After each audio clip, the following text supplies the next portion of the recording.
তো হ্যালো বন্ধুরা, তো আমি এসেছিলাম এবার দোলে আমার মামা শ্বশুরের বাড়িতে। তো ফাইনালি 4 দিন হয়ে গেল, আজকে আমি বাড়ি যাব। তো মানে কালকে যাওয়ার কথা ছিল, কিন্তু কালকে পর্যন্ত যেহেতু নিরামিষ ছিল, আজকে খাওয়া দাওয়া হলো।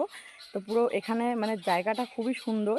তো আজকে খাওয়া দাওয়া শেষে আমরা সবাই চলে যাবো এবং মামা মামিও চলে যাবে দিনাটায়, কারণ এটা গ্রামের বাড়ি। এখানে শুধুমাত্র ছোটো মামা মামি আর দাদু থাকে আর মাসিমণি থাকে। তো ওরাও সবাই চলে যাবে। তো যাওয়ার মুহূর্তে সবাই খাওয়া দাওয়া করে একটু গল্প করছে, আমি একটু চলে আসলাম। আর এখানে একটা দিদির বাড়িতে বড়াই আছে, বড়াই পাড়তে। তো দেখো জাস্ট জায়গাটা কিন্তু খুবই সুন্দর। এখানে সবার না বাড়ির বাইরেটা একদম মানে বিশাল বড় বড়। তো ওই গাছটা থেকে আমি বড়াই কেড়ে আনলাম, দেখতে পাচ্ছি যে রং করা ঘরটা। আর এই যে দেখো সবার বাড়ি এইভাবে লাইন দেওয়া বাড়িগুলো।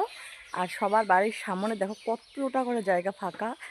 এখানে আবার পুকুর আছে সামনে, সুন্দর সুন্দর জমি পরিবেশ, মানে দারুণ ভিউটা দেখো।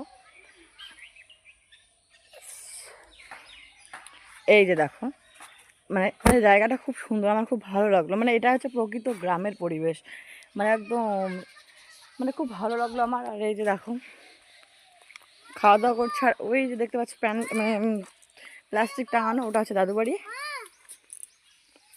আর ওই একটা বেল পেয়েছি, ওরা বেল খাচ্ছে।